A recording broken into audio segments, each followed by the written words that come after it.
Sebelum mulai belajar, yuk kita berdoa terlebih dahulu supaya kita diberi kemudahan dalam memahami materi pelajaran. Yuk kita simak bersama-sama videonya. Selamat menyaksikan. Baiklah, materi yang akan kita pelajari hari ini yang pertama, pertumbuhan dan perkembangan nyamuk. Yang kedua, bersatu menjaga lingkungan sekitar. Yang ketiga, menyelesaikan operasi perkalian bersusun. Oke, kali ini kita akan membahas tentang pertumbuhan dan perkembangan nyamuk dan lalat. Apakah kalian pernah melihat nyamuk dan lalat? Pasti sudah pernah ya. Nah, ternyata nyamuk dan lalat itu bisa menularkan penyakit kepada kita. Apa ya penyakitnya?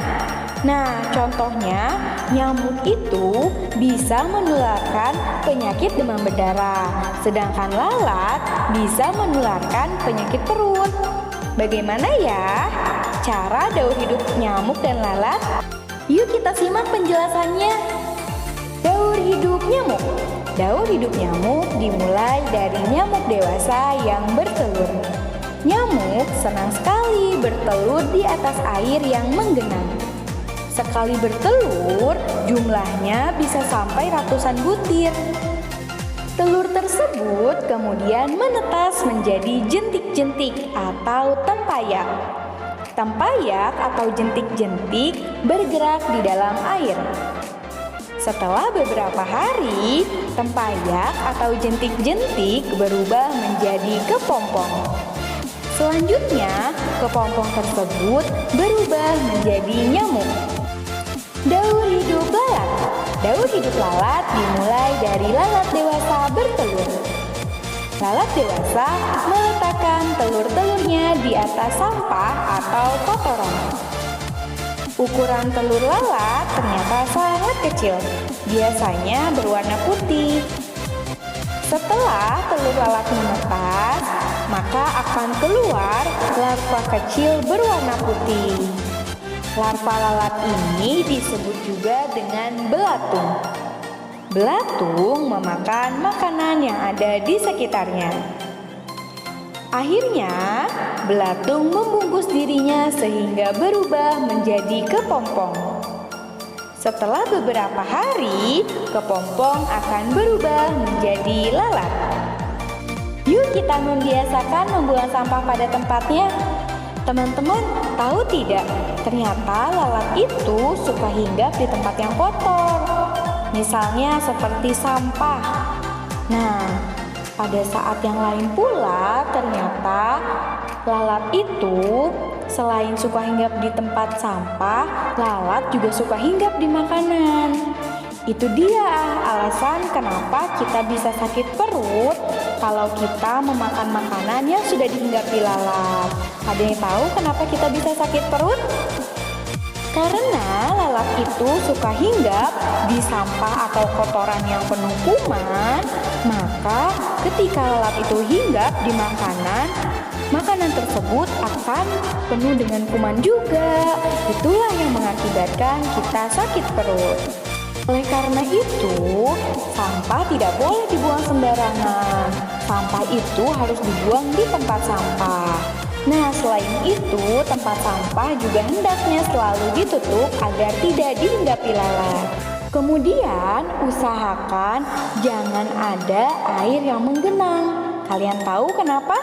Karena nyamuk itu suka bertelur di air yang menggenang. Kalau nyamuk sudah bertelur di air yang menggenang, maka telur-telur itu nanti akan menetas dan akan menjadi nyamuk yang bisa menyebabkan demam berdarah. Baiklah, kali ini kita akan membahas tentang bersatu menjaga lingkungan sekitar. Teman-teman, coba Miss G mau tanya, kalian lebih suka hidup atau tinggal di lingkungan yang bersih atau kotor? Tentu tinggal di lingkungan yang bersih ya. Nah, kita akan lebih nyaman jika kita tinggal di lingkungan yang bersih dan sehat. Lingkungan yang bersih dan juga sehat merupakan idaman semua orang. Nah, untuk menjaga kebersihan lingkungan tersebut ternyata ada beberapa cara loh. Yuk kita simak apa saja ya caranya. Yang pertama, dengan cara memelihara kebersihan lingkungan rumah. Yang kedua, menjaga kebersihan lingkungan permukiman. Yang ketiga, menjaga kebersihan lingkungan sekolah. Yang keempat, menjaga kebersihan di tempat umum. Yuk kita simak contoh-contohnya. Nah, yang pertama, memelihara kebersihan lingkungan rumah. Contohnya, bisa kita lakukan dengan mengadakan kerja bakti membersihkan rumah secara rutin. Yang kedua, bisa membiasakan membuang sampah pada tempatnya. Yang ketiga, menjaga kebersihan rumah secara teratur, misalnya menyapu dan mengepel secara rutin. Yang kedua, cara menjaga kebersihan lingkungan permukiman. Yang pertama yaitu dengan mengadakan kegiatan kerja bakti secara rutin yang melibatkan seluruh warga. Yang kedua, membiasakan perilaku hidup sehat. Misalnya, tidak membuang sampah sembarangan, tidak membuang material rumah sembarangan, dan tidak membakar sampah sembarangan. Ketiga, cara menjaga kebersihan lingkungan sekolah. Nah, ini dia. Dengan cara apa ya? Yang pertama, membersihkan ruang kelas sesuai dengan jadwal regu piket. Yang kedua, membersihkan laci meja dan sampah di sekitar tempat duduk. Yang ketiga, tidak mengotori kelas dengan membuang sampah atau bungkus jajanan. Yang keempat, membersihkan papan tulis setiap selesai pelajaran. Yang kelima, menyiram tanaman di kelas atau sekolah. Yang keenam, meletakkan sampah di tempat sampah setiap kali menjumpai sampah di sekitar sekolah. Kemudian yang ketujuh, melakukan kerja bakti kebersihan kelas secara berkala. Yang keempat, cara menjaga kebersihan di tempat umum. Yang pertama, dengan cara tidak membuang sampah sembarangan.